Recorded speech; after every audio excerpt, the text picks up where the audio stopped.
This film is a project of the Leonore Annenberg Institute for Civics of the Annenberg Public Policy Center of the University of Pennsylvania, in partnership with the Annenberg Foundation Trust at Sunnylands. Citizenship is every person's highest calling.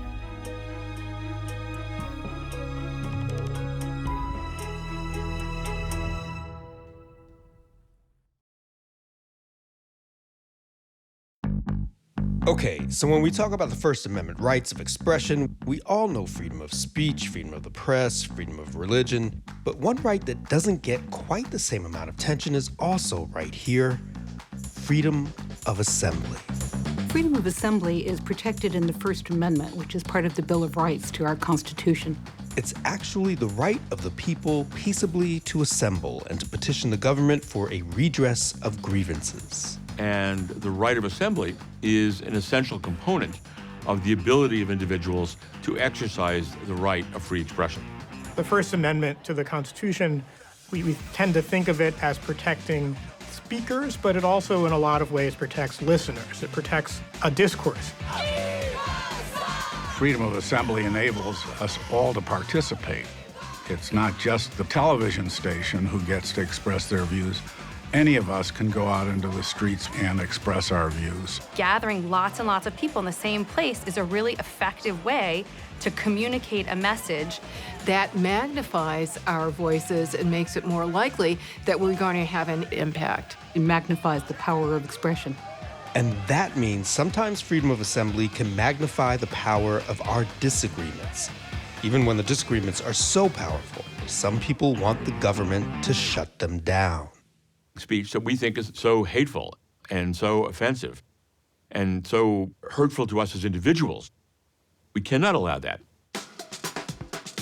This is a story about the limits of government to control our ability to express ideas and to express them together in very public ways, no matter if they're controversial or who disagrees. This fight over the freedom of assembly was between Holocaust survivors and neo-Nazis. It got national attention and went all the way to the Supreme Court. It was at times uncomfortable, offensive, and even painful.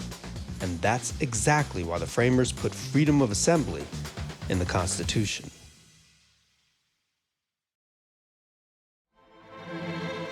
William Penn was an early leader of the Quakers in England, a religious group founded in 1647. A few years later, in 1664, the English Parliament passed a law banning any religious assembly that wasn't sanctioned by the official Church of England. When authorities padlocked the door to his Quaker meeting house in London, Penn held a meeting on the street outside. And he was criminally prosecuted for that. Penn was charged with unlawful assembly and imprisoned. During his trial, the judge instructed the jury to convict Penn for organizing this illegal assembly, but the jury refused. And it was a remarkable moment in terms of both the courage of those jurors and the commitment that they had to this notion of a freedom of assembly. Penn left England, came to the New World, and founded a little colony called Pennsylvania. William Penn is the man who put the pen in Pennsylvania. And he enshrined the right to free religious assembly in Pennsylvania's charter. 100 years later, Pennsylvania became the first colony to extend that protection to any assembly, allowing people to consult for their common good. More states followed. And in the American Revolution, it was very important to be able to meet with others, to plan with others. So that was understood as quite important to checking executive power, checking the power of a king. They wanted citizens to have that same ability to check the power of the new government they themselves were creating. The founders of our country, and particularly Thomas Jefferson, were really concerned with the right of people to express their opinions, and particularly to express anti-government opinions. What the framers were worried about is that those in power will protect themselves from democratic change, from the ordinary workings of the democratic process, by preventing people from getting together and forming the kinds of coalitions that can change who's in power. And over time, the right of people peaceably to assemble has been extended to protect people affiliated with some of America's most controversial organizations. Dirk de Jong was a member of the Communist Party in Oregon.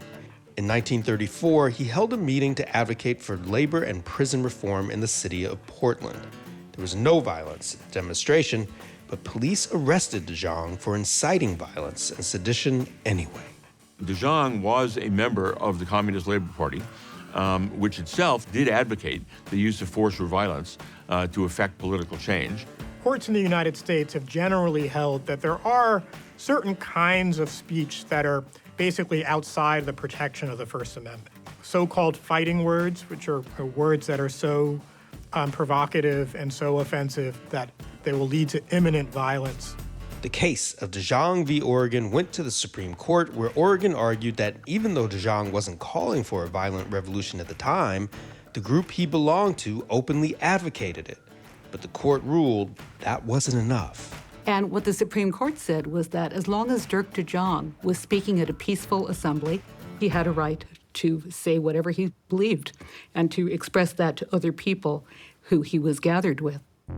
Chief Justice Charles Evans Hughes wrote that any risk DeJong's meeting might pose is nothing compared to the risk posed by preventing its free assembly. DeJong versus Oregon was one of the very first cases that strongly protected freedom of speech and freedom of assembly. You can't have meaningful freedom of speech unless you also have freedom of assembly. The basic concept of the First Amendment is that the best antidote to bad speech is more speech. And you can't trust the government to decide what the good speech is and what the bad speech is. Then one would have a situation where government, in theory, could ban any gatherings of individuals. Civil rights marches or anti-war marches would be prohibited, or pro-life marches would be prohibited. The framers clearly understood it as so important that it needed independently to be guaranteed expressly in the First Amendment. But what if it's not the government alone that wants to prevent a group from assembling and speaking? What if it's the majority of the community, even the nation? What if it's to stop people with hateful ideas from tormenting those who came to America to escape that very type of hatred?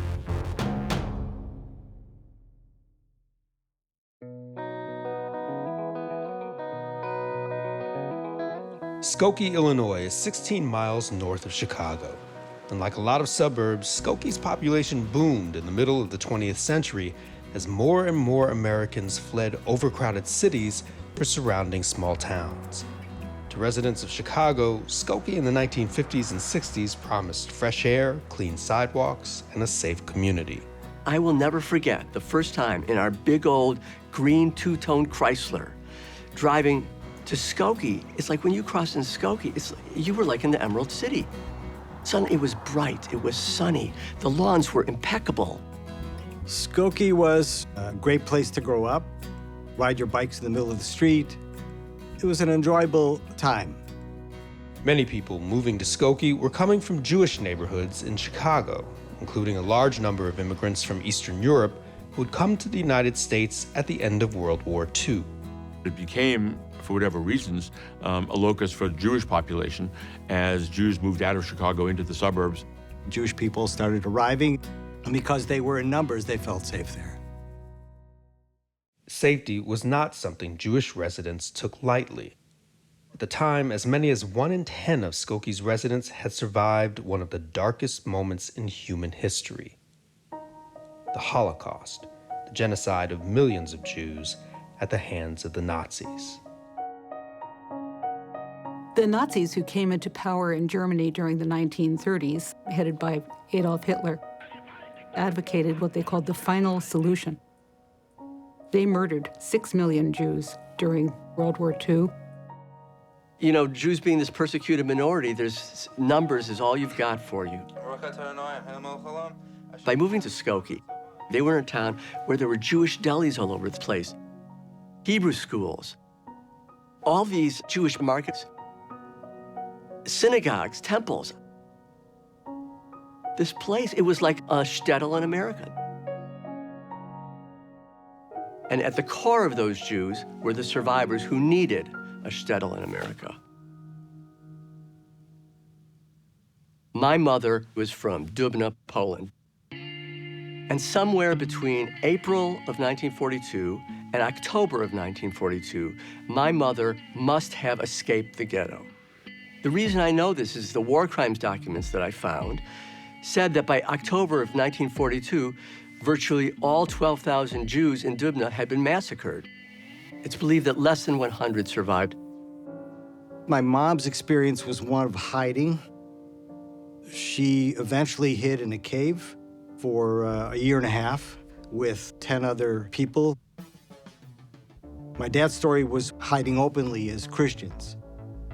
They lost their mom and 3 sisters when they were found out. My father was from westernmost Poland, and when he was a teenager, he was summoned up to a German labor camp.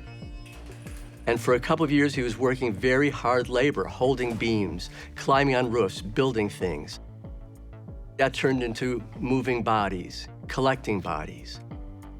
And eventually he was taken on a death march to Buchenwald in January of 1945, which is where some of the last Jews surviving were taken to. 4 months near death in Buchenwald, and in April 1945, he and the last remaining survivors were liberated from there. Most of the family were all murdered.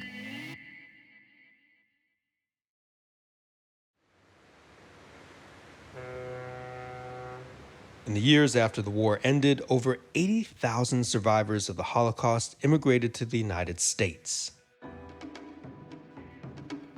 I think the United States, to them, it was everything.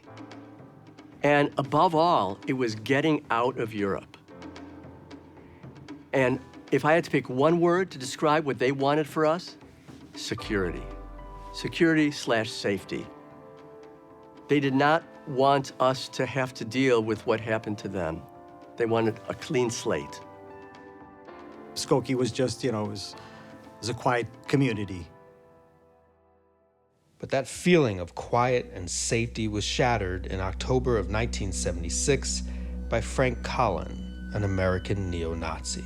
I think the overwhelming majority of the American people believe that America is a white man's country and should be preserved as such. Frank Collin wrote to Skokie officials requesting permission to hold a demonstration in front of the town hall.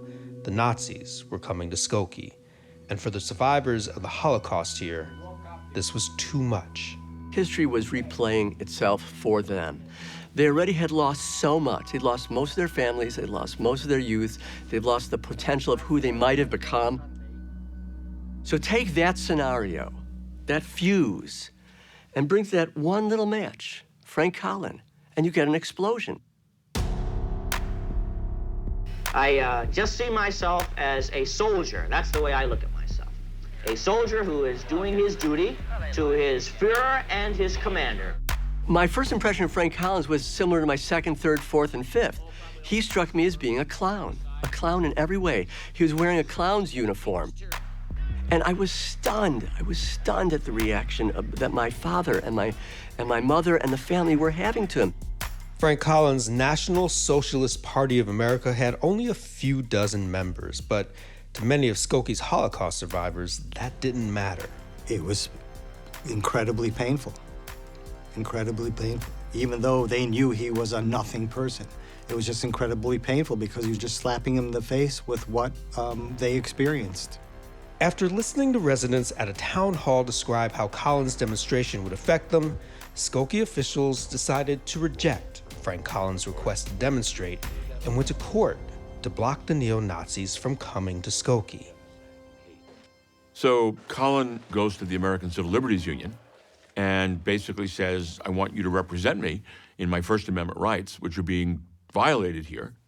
And the American Civil Liberties Union decides that this is the kind of First Amendment conflict that the ACLU is about. The American Civil Liberties Union, or ACLU, was founded in 1920 in response to a series of government crackdowns on activists who spoke in opposition to the First World War. And the basic idea is to defend the rights of everybody. Instead of only defending the rights of one particular group of people, the idea is that everybody should have the right to the same freedom of religion, freedom of expression, due process. Throughout its history, the ACLU has defended the rights of Japanese Americans interned during World War II, civil rights workers during the 1960s, and Dirk de Jong and the Oregon Communist Party.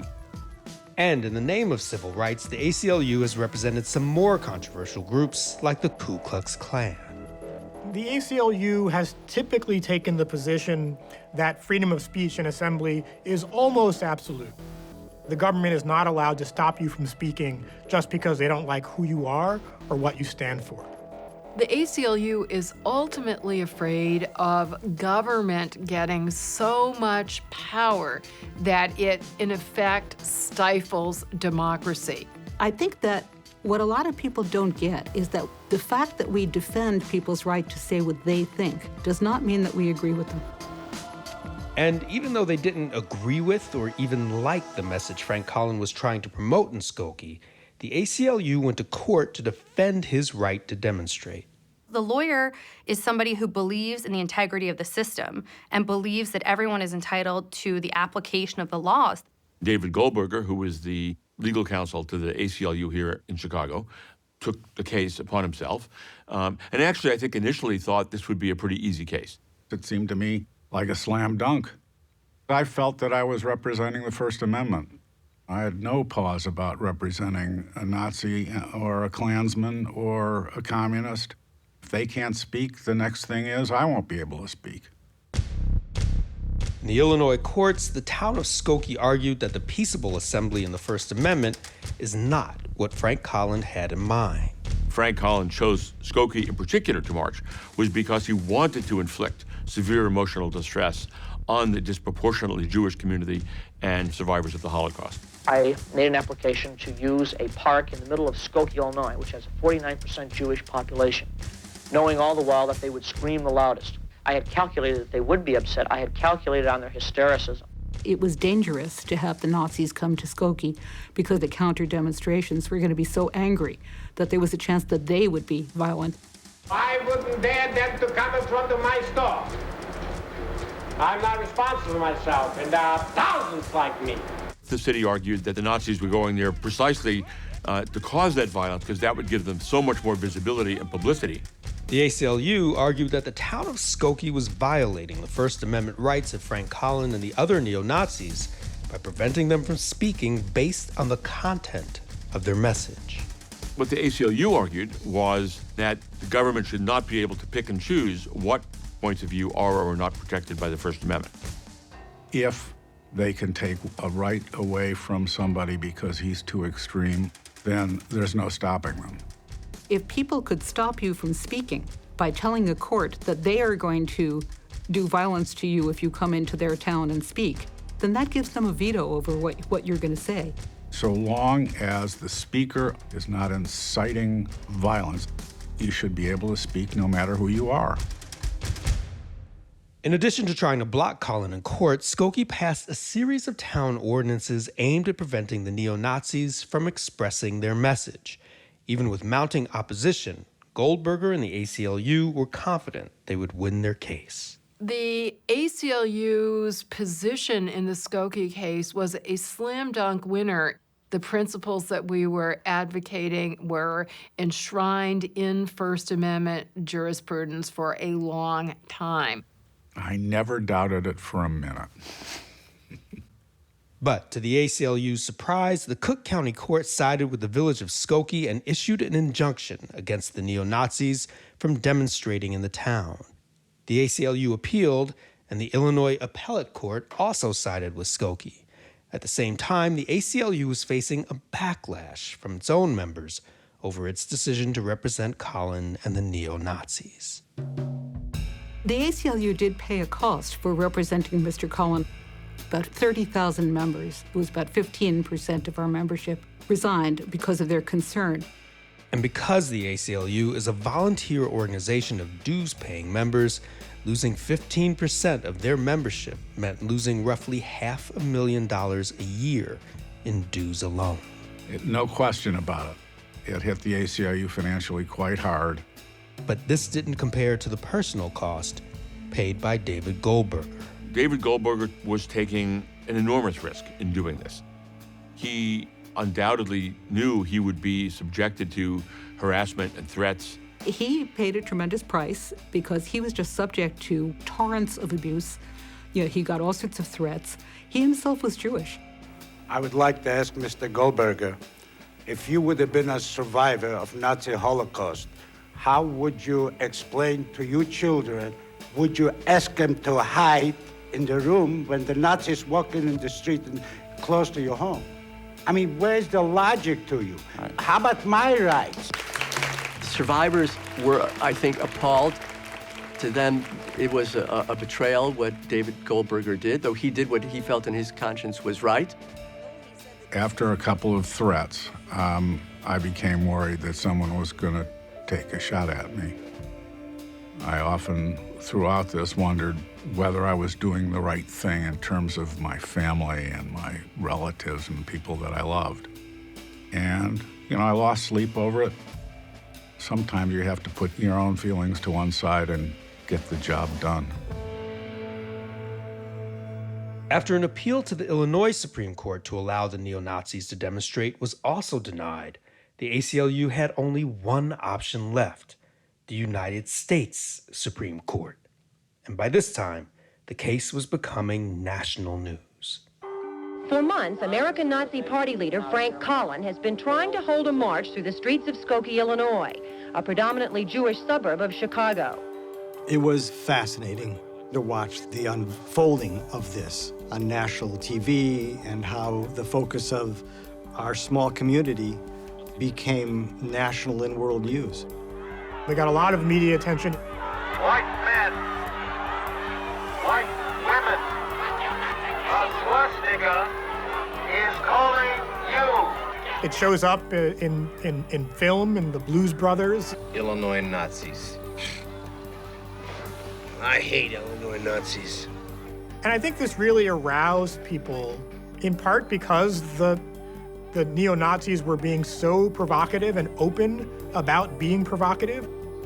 In that sense, it achieved what Frank Collin wanted to achieve in terms of getting the visibility for his cause.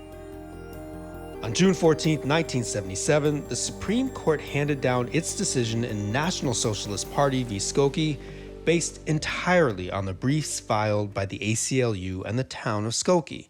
The justices decided the case without hearing oral arguments. That just absolutely, it took my breath away. I didn't know they could do that, but they did. The court issued what's called a per curiam opinion, or an opinion by the court, which basically means that no single author was identified. And the court tends to do this in situations where a case is fairly simple. The court didn't rule on whether or not Collin and the neo-Nazis ultimately had a right to demonstrate in Skokie. Instead, the court ruled that because the Illinois courts issued an injunction against the demonstration while the case was being argued, they had effectively decided against the neo-Nazis before their case even began. They didn't need a long, complicated opinion. This was simply flat out a violation of the First Amendment. And the basic notion is that government should not be allowed to delay the time at which speech will take place without a highly compelling justification. And that Skokie here simply did not have anything like a compelling justification for delaying the march. The Supreme Court overturned the injunction and sent the case back to the Illinois courts.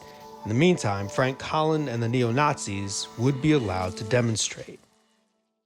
I think anyone who follows the law probably was not surprised by how the Supreme Court ruled. I think the survivors felt it was one more blow against them. Skokie, Illinois, today lost its long fight to keep American Nazis from marching through the town. There was real sadness. They thought pain and suffering was something they should be protected from.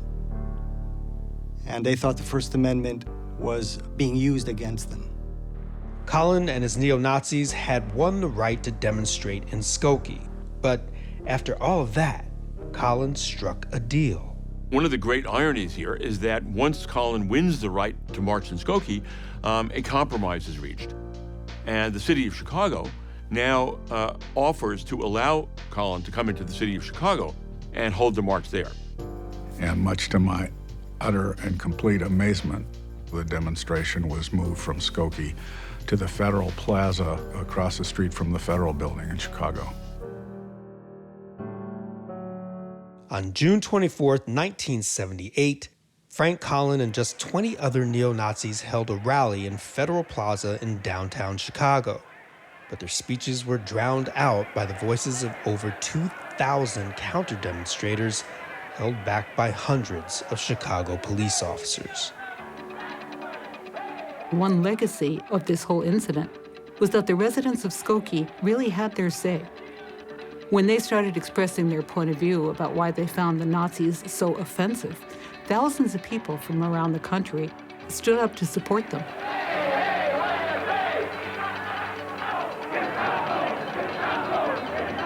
One more positive thing that came out of this is that it transformed the survivors. They were just energized by this, and they were determined to take action. Now they were telling the world they were survivors. It gave them the chance to finally feel like they could make a difference.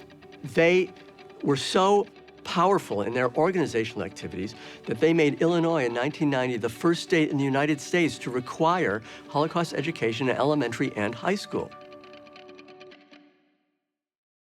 Bad speech led to more speech and to more assembly.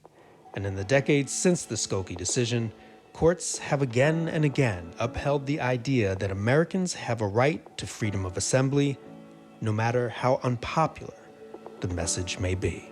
The Skokie case is really the ultimate testament to how deeply we value freedom of assembly in this country.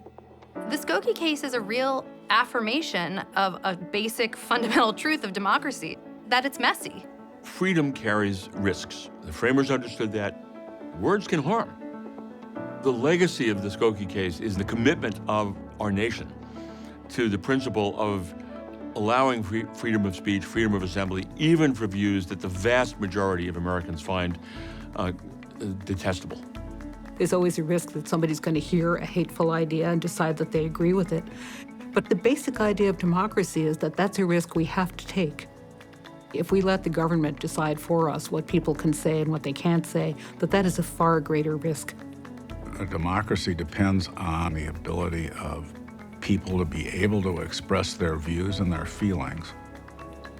Freedom of assembly is that we the people are the people who will go out on the streets to make our voices heard. It's the essence of we the people.